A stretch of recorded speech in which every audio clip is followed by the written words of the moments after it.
నమస్తే. ఇన్నాళ్ళు నన్ను సపోర్ట్ చేస్తూ, ఎంకరేజ్ చేస్తూ మీ ప్రేమని నాకు అందిస్తున్న ప్రతి ఒక్కరికి కృతజ్ఞతలు.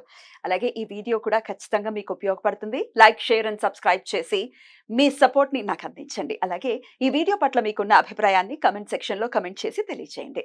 ఇప్పుడు వీడియోని చూద్దాం. నమస్తే, వెల్కమ్ టు అవర్ ఛానల్. నేను పద్మిని. ప్రస్తుతం మనతో పాటు ప్రముఖ ఆధ్యాత్మికవేత్త, ప్రముఖ ఆస్ట్రాలజర్, న్యూమరాలజిస్ట్, జెమాలజిస్ట్ తనిష్క గారు మనతో పాటు ఉన్నారు. మాట్లాడదాం. మేడం నమస్తే. నమస్తే అమ్మా. యాక్సిడెంట్స్ అమ్మో చాలా భయానకం. అసలు అలా ఇప్పుడే వెళ్ళాడండి ఇంట్లో నుంచి, యాక్సిడెంట్ అయింది. అది ఒక్కొక్కసారి ఎలా అంటే లక్ బై లక్ చిన్న దాంతోనే బయటపడిపోతాము. అసలు కర్మ బాగోకపోతే చిన్న దాంతోనే ఇబ్బంది కూడా పడతాం. చిన్న గుంతలో పడి లంగ్స్ లోకి ఫుడ్ వెళ్ళిపోయి చనిపోయారు అని చెప్తుంటారు. చాలా చాలా బాధాకరం. అసలు ఈ యాక్సిడెంట్స్ అనేవి ఇంత సడన్ గా ఆబ్వియస్ గా సడన్ గానే జరుగుతాయి కాబట్టి తరచుగా జరుగుతున్నాయండి. మాకు చిన్నదో పెద్దదో జరుగుతూనే ఉంది. దీనికి ఏమిటి, ఇలా జరగడానికి గల కారణం ఏమిటి? దీని నుంచి బయటపడాలంటే ఏం చేయాలంటే ఏం చెప్తారండి? ఇప్పుడు యాక్సిడెంట్ అవుతుంది అంటేనే కొన్ని జాతకాలకు లగ్నాల నుంచి థర్డ్ హౌస్ తో మేజర్ చూస్తారా.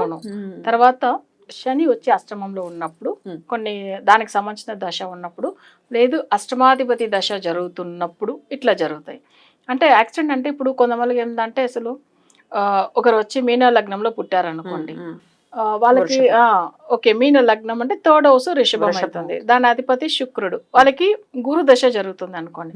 అప్పుడు ఏమైతుందంటే గురు కూడా మంచిగా ఉండడు. అంటే మీన లగ్నానికి అధిపతి అయినా కానీ గురు వచ్చి ఆ దశ రీతిగా కొన్ని సార్లు 8th హౌస్ లో ఉండడము, లేకపోతే జాతక పరంగా ఆయన 12th లో ఉండడము. సో అప్పుడు ఏమైతుందంటే వాళ్ళకి ఆ దశలో థర్డ్ లార్డ్ శత్రువు కాబట్టి 8th లార్డ్ కూడా సేమ్ శుక్రుడే శత్రువు అవుతాడు కాబట్టి వాళ్ళకి యాక్సిడెంట్ అప్పుడప్పుడు జరుగుతూ ఉంటాయి. అబ్బా.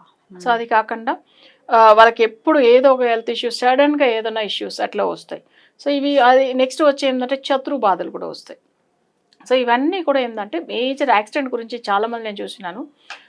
3 months బ్యాక్ మా బాబుకు బైక్ యాక్సిడెంట్ జరిగింది. మళ్ళీ అసలు తను జాబ్కి వెళ్ళాడు, సెట్ అయ్యి మళ్ళీ యాక్సిడెంట్ అయిందని.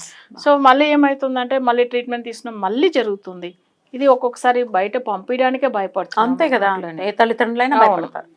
అంత ముందుగా రాజమండ్రిలో కూడా ఒక క్లయింట్, వాళ్ళు కూడా ఏంటంటే వెహికల్ తీసుకున్నారు. అసలు బెంగళూరులో తనకు 2 times అన్నమాట, 2 times యాక్సిడెంట్ అయింది. మళ్ళీ 3rd time కూడా యాక్సిడెంట్ అయింది.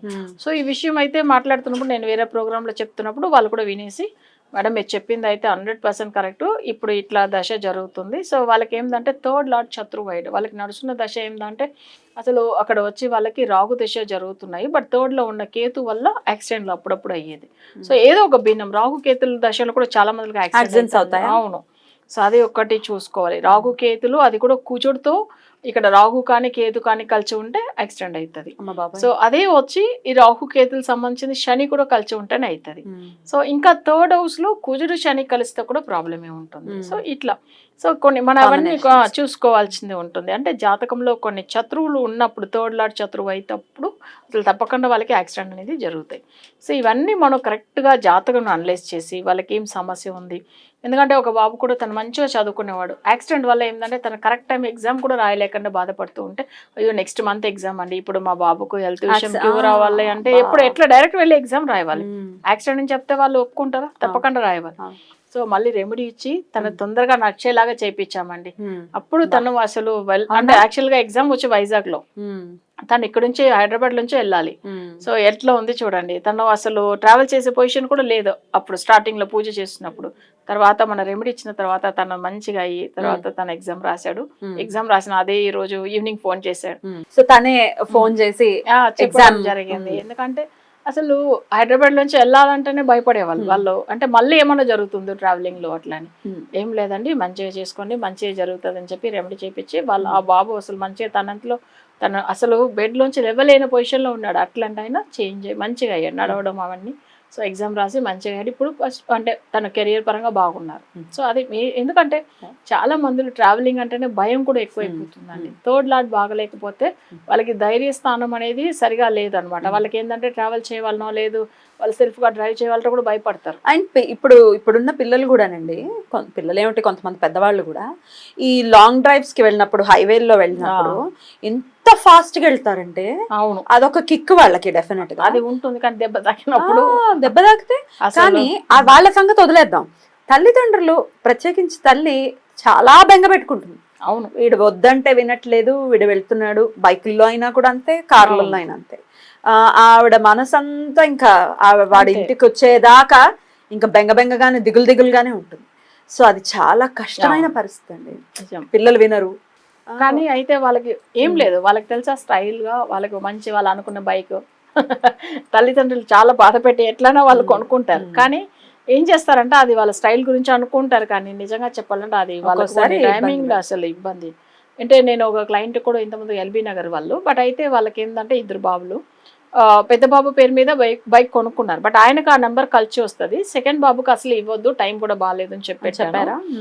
అంటే ఆయనకు నెగిటివ్ పవర్ అనమాట. ఒకరి జాతకానికి వాళ్ళకి ఫేవర్గా ఉంటే ఒకరికి నెగిటివ్గా ఉంటాయి కదా. ఇప్పుడు ఒక నెంబర్ ఒకరికి సెట్ అవ్వను, ఇంకొకరికి సెట్ అవ్వదు కదా. సో అప్పుడు నేను ఆల్రెడీ చెప్పెట్టాను, వీళ్ళకి తెలియకుండా తీసుకెళ్ళిపోయాడండి. నేను చెప్పిన అయితే వాళ్ళు చిన్న బాబు, వీళ్ళకి తెలియకుండా బైక్ తీసుకెళ్ళాడు, మేజర్ యాక్సిడెంట్. తర్వాత మళ్ళీ ఒక 3-4 మంత్స్ వాళ్ళు రెస్ట్ తీసుకోవాల్సింది వచ్చింది. స్టడీ పరంగా డిస్టర్బ్ అయ్యారు. చాలా గట్టిగా అసలు మాట్లాడాను, నేను ఇవ్వద్దని చెప్పాను కదంటే నాకు తెలియకుండా తీసుకెళ్ళిపోయాడు మేడం అని చెప్పి బాధ. అంతే. ఎందుకంటే మనం ఎంత అక్కడ ఆల్రెడీ ఆయనకు నెగిటివ్ నెంబర్, ఆయనకు 9 కుజుడు. అసలు ఆ కుజుడు పవర్లోదా ఉంది వెహికల్, బట్ వాళ్ళ పెద్ద బాబుకు అది సెట్ అవుతుందని ఆయన పేరు మీద కొన్నాం, ఆయన గురించి అని చెప్పాను నేను. సో అప్పుడు కొన్నారు కదా, కొన్నప్పుడు ఆయన ఏం చేశారు, అసలు ఆయన అబ్రాడ్ వెళ్ళిపోయాడు. కానీ వీళ్ళ పేరెంట్స్ ఎంత మంచిగా చూసుకున్నా తన హాస్టల్ నుంచి వచ్చాడు కదా, వచ్చినప్పుడు తీసుకెళ్ళి తిరగడం అంతే. మళ్ళీ యాక్సిడెంట్ ఎవరు ఫేస్ చేస్తారు, వీళ్ళ తల్లిదండ్రులే కదా. డెఫినెట్లీ దీనికి కూడా డెఫినెట్గా అంటే ఒకవేళ అవుతూ ఉన్నాయి, కంటిన్యూస్గా అవుతున్నాయి అంటే మీరు ఎట్లాంటి రెమెడీస్ ఇస్తారు క్లయింట్స్కి? వాళ్ళకి ఫస్ట్ దశ ఏం చూస్తాము, ఆ దశ రీతిగా అసలు థర్డ్ లార్డ్, అది కాకుండా జాతకంలో దశ గురించి కాకపోయినా ఇంకొక విషయం కూడా చూడాలి. థర్డ్ హౌస్లో మాంది ఉంటే వాళ్ళకి ప్రాబ్లం ఉంటుంది ట్రావెలింగ్లో. సో వాళ్ళకి జనరల్గానే ట్రావెల్ చేసినప్పుడు ఎప్పుడు ఏదో ఒక సమస్య వస్తూనే ఉంటుంది. సో అది కూడా మనం చూసుకుని సరి చేసుకోవాలి. అంటే వాళ్ళ జాతకంలో థర్డ్ హౌస్ తర్వాత 8th హౌస్, ఇది 2 ఇంపార్టెంట్. సో ఇది రెండింటికి రెమెడీ చేయించుకుంటే వాళ్ళకి అసలు అది ఈ విషయంలోంచి అంటే యాక్సిడెంట్ విషయంలోంచి బయటపడవచ్చు. సో అది జాతకం అనలైజ్ చేస్తే మనకు అర్థమైపోతుంది, వేరే ఏం లేదు. రైట్. రెమెడీస్ అంటే డెఫినెట్గా వాళ్ళ డేట్ ఆఫ్ బర్త్ అనుసరించి మాత్రమే మీరు రెమెడీస్ ఇస్తారు. అవును. మామూలుగా ఇప్పుడు ఏదైనా రెమెడీ చెప్పండి అని అంటే చెప్పడానికి లేదు. రెమెడీస్ ని డెఫినెట్ గా మీ జాతకం ఏముంది, ఏ గ్రహానికి చెయ్యాలి అనేది చూసుకొని చేస్తారు అంతే. Right and right. ఈ యాక్సిడెంట్స్ రీత్యా ఎవరు ఇబ్బంది పడకూడదు. అకాల మరణం అనేది నిజంగా ఆ మొత్తం కుటుంబాన్నే కుంగదీస్తుంది కాబట్టి పిల్లల్ని ఒక ఇంత కంట్రోల్ చేయాలి. వాళ్ళకి ఏం తెలియదు, ఉడుకు రక్తంతో వాళ్ళు అలాగే ఉంటారు, ఏమవుతుంది అని చెప్పి. బట్ భగవంతుడే రక్షగా ఉండాలి డెఫినెట్ గా. ఒకవేళ ఇట్లాంటి పరిస్థితుల్లో ఉన్నాము, మాటిమాటికి అవుతున్న యాక్సిడెంట్స్ అని అంటే కనుక ఒక్కసారి కాంటాక్ట్ చేసేటటువంటి ప్రయత్నం చేయండి. అండ్ ఎవ్రీ వీడియోలో చెప్తూ ఉంటాము, మీరు డేట్ ఆఫ్ బర్త్ డీటెయిల్స్ మాత్రమే ఇవ్వండి మేడంకి, మీ సమస్య ఏంటో మేడమే చెప్తారు, ఆ తర్వాత మీరు నమ్మండి. ఓపెన్ ఛాలెంజ్ ఇది. అంతే, నిజం. లేదు కరెక్ట్ గా చెప్పలేదు అంటే యూ కెన్ డ్రాప్, అప్పుడే డ్రాప్ అయిపోవచ్చు అంతే కదా. సో ఒకసారి ట్రై చేయండి, ఎందుకంటే ఆల్రెడీ తిరిగేసాము, ఇన్ని చేసేసాము, give it a last trial. Okay right madam, చాలా చక్కగా వివరించారు, కృతజ్ఞతలు. నమస్తే. నమస్తే.